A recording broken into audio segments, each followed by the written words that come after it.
God will fight my color. Amen. Amen. If we read from chapter 1, from verse 1 to 4, no, 5, please. Actually, let's read to 8.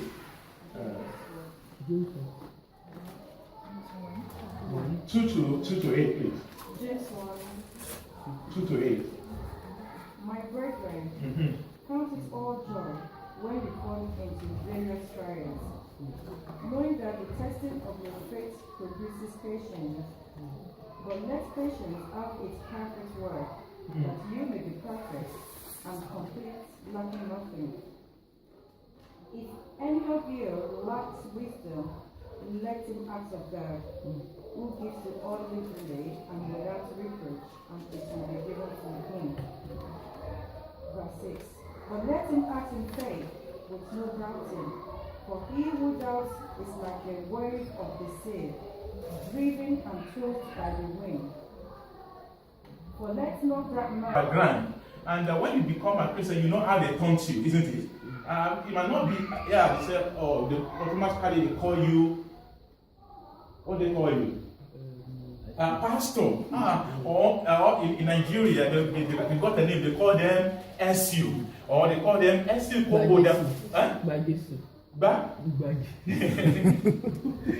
So that name, I don't even know the meaning of that name. Everybody just identify with that name, SU. And the meaning of the SU is a scripture union. You got, that's why they believe that, wow, you are another level. So James, this guy, now at this time, the Jews, they were the king Herod killed one of them, and everything was happy, and the church was scattered. And they were at the point where they were thinking, you know what, I cannot hold anymore. And some of them, they were at the point like, okay, do I go back to Judaism? Or do I stay in Christianity? Some of them, they were hiding in the house. At that time, most of the men, they were so scared even to put their neck out, because they know that if Herod catch any one of them, it's going to be them. Now, but if you want to bring this into time, there's something we call timeless truth. Let's bring it into our own situation this day.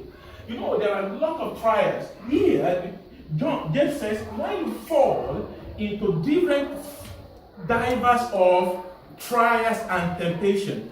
So it tells me that my trial will be different from your trial. Amen.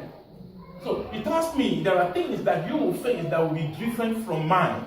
It tells me that if you have not faced trial in your life, congratulations.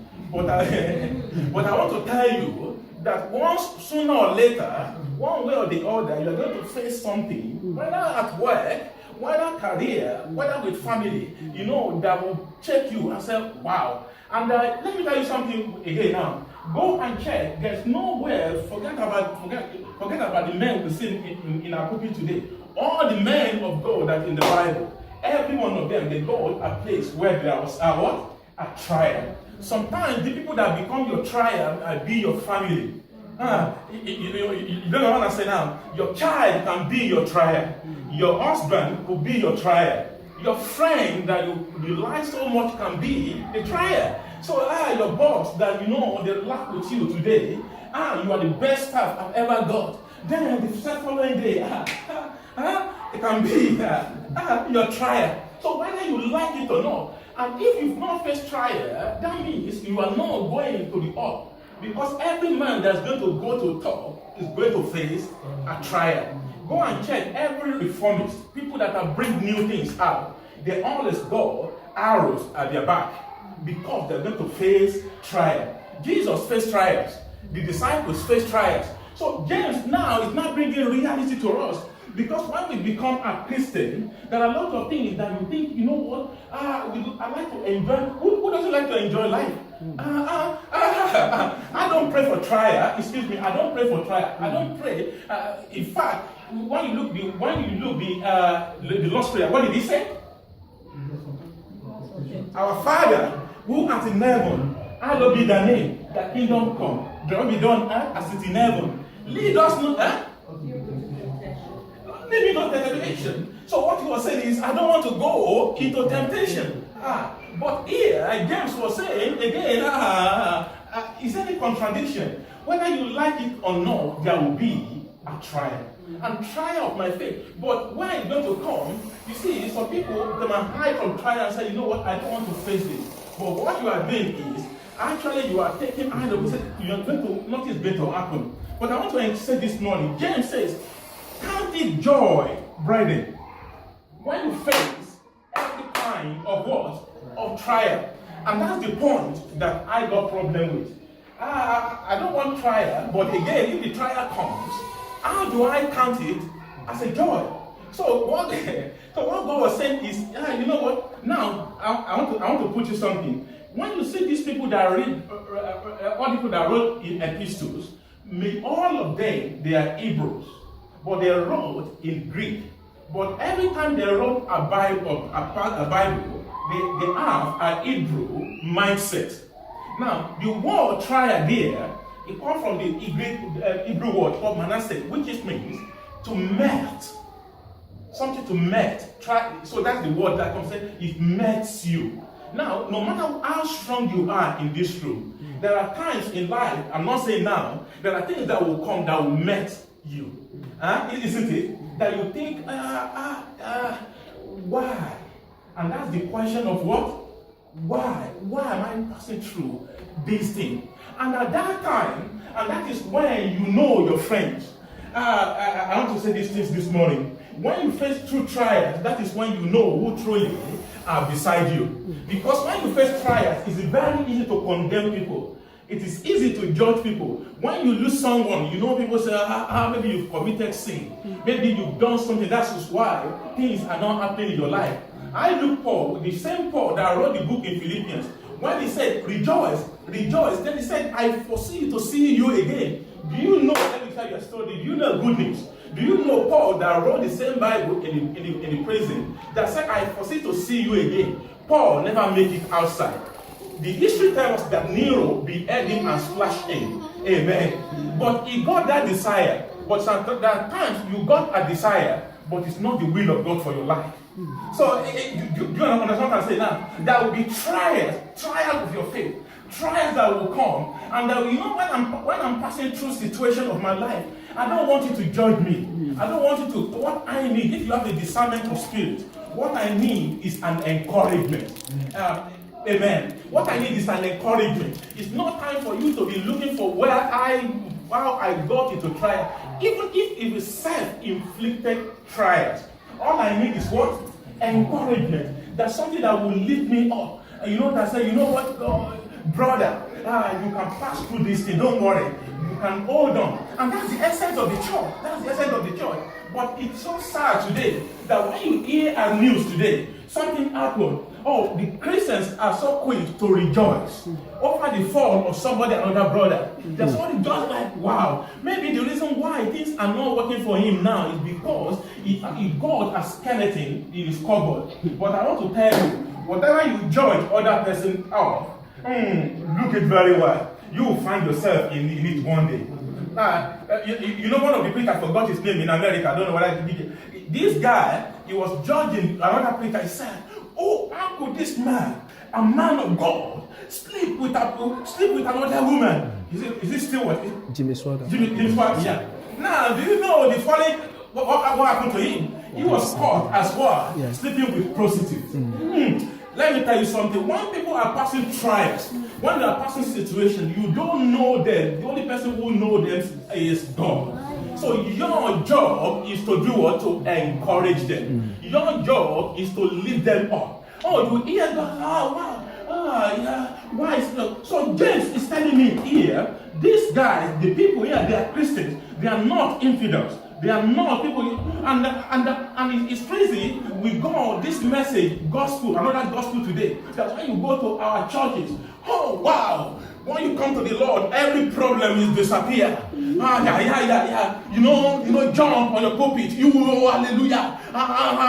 And people get weak. Because when they face a trial now, they look at themselves, they are like, wow, oh, I'm not really good. They put themselves down. I'm not really good. When you are looking for a job and you are having a good job today and somebody has not got the job and you look at him like, wow, you think you are clever, but it's not that you are clever. It's just the grace of God that puts you where you are. Because when you rejoice that he doesn't got a job, my brother, where we work today, you know, there's a panic now because the sale is going down, isn't it?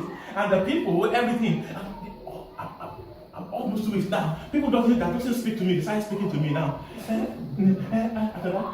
We don't work in the same department, but when I speak with everybody, I speak with everybody on the floor. Everybody knows me. Because sometimes I nearly get into trouble because they go and report me that this guy is disturbing our colleague to work, and they'll call me on the radio. Tolani, where are you? I said, I'm just talking with somebody. Then my team leader, he does something very clever. Then he will overload me with job. So when I overload you with job, you don't have time to talk. It can stop me for an hour, but I will still go into it. Because I can't stop talking. I'm not talking nonsense. I'm talking encouragement. So I can be you know what's happening now? You know what's happening now? People are panicking. People are and I say, yeah. And I got another guy, my friend. He said, yeah. He said, he served them right. He said, some of them are lazy. He said,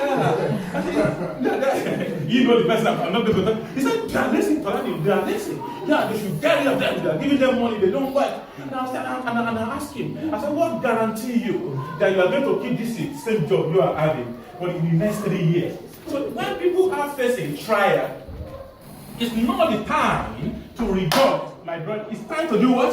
To encourage. Then you now go to verse 5, as we don't, because of time, I got only 15 minutes. Now it now says, when you face trial, you need wisdom now, isn't it? He said, a double-minded man will be unstable in what?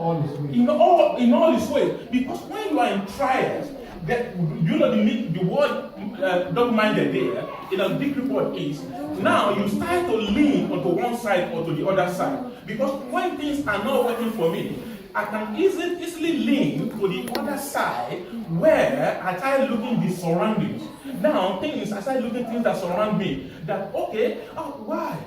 Wow, the church is not full today. Wow. Then I started looking, you don't now. I'm now looking, but he said, but now if you take the other option and you lean onto the Spirit, what happened? Then you see what the big picture, what God want to do. Amen. Amen. So that's why the word unstable man, that anytime you start leaning to the flesh side, anytime you start leaning to what you see outside, because what you see today is temporal. Amen. Amen. I think it might be difficult today, but it's what? It's temporal. You might not, somebody might have a big house today, but it's what? It's temporal. What makes me is not my house. Amen. What makes you is not your house.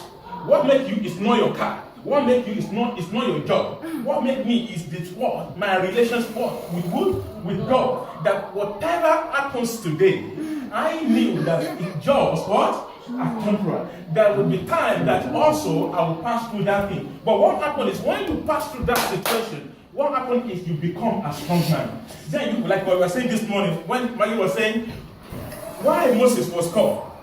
Who is the best person? If you wake up in the morning, you don't have food to eat, who is the best person to know how to talk about food? No. Who knows about hunger? Someone asked me, when he came, the Romanian people, they came to our house about last week, and then all of them marched on the street. And I told my neighbor, I said, we're having a friends coming. And when they came, my friend, all these old, the pensioner, they can put, everything. And I said, you know what? I said, the reason why I do this is because I've passed through loneliness in my life. I've been, even as a family, where, you can be as a family and you still feel lonely. I've been in it, where for all month, I don't know where to go. And I remember when we came here, I don't even know 2 miles, I don't know who to talk to. Yeah, this town we lived then, we have got only 3 Nigerians in the whole community. And I met them by chance. But all my experience, I said, God, if you turn things around for me, I will use my experience to glorify you. So who is the best person? If you've never asked you before to know what it takes for somebody to walk on the street. But you know, some people today, when they see you and they look at you and say, they think you are not clever. They think you don't know what you do. Especially when you are struggling as a family, they look at you he's not smart enough. And somebody told me, I remember when I came here, he told me the reason why, you people from Ibadan, how many of you know Ibadan? You don't know. So he thought, because I'm Ibadan, then I'm daft. That's what he said. But I don't want to go into that. You know what? God knows how to change things. So he said, I came from Lagos, we are smart people. But it's smartness. I don't know where he led you today. So what I'm saying is, when you are passing through diverse situation, God says, when I'm in a trial now this is a situation where you got to ask God, why?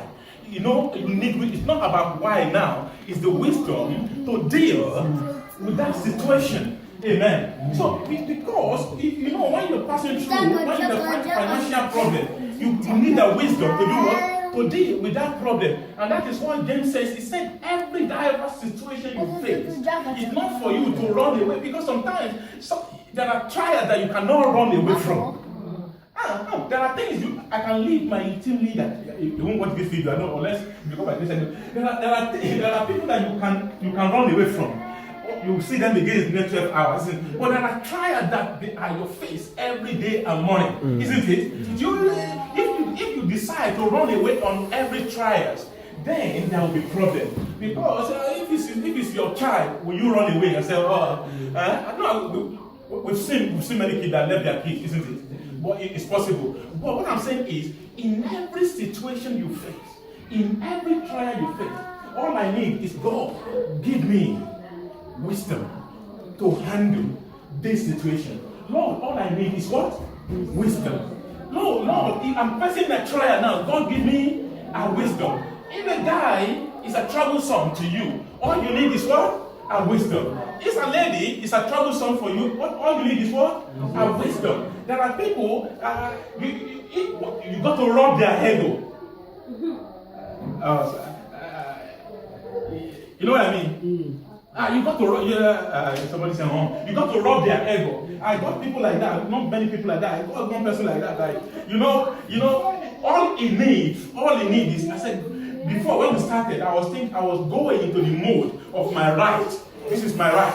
This is what I'm going to do. But as I'm leaning to myself, so I started to do it physically. But this guy can take me into a lot of things. I'm telling you, he can decide my future in a minute. You know what I mean? But one day I got home, I said, God, give me a wisdom to deal with this guy. I need your wisdom. So when I get to work, and he said, you know what?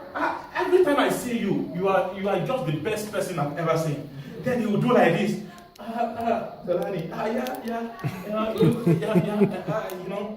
Wow. When I look at you, then you will say the same thing to me. And suddenly, now, we become best of par now. And people ask, what's going on between you and this guy?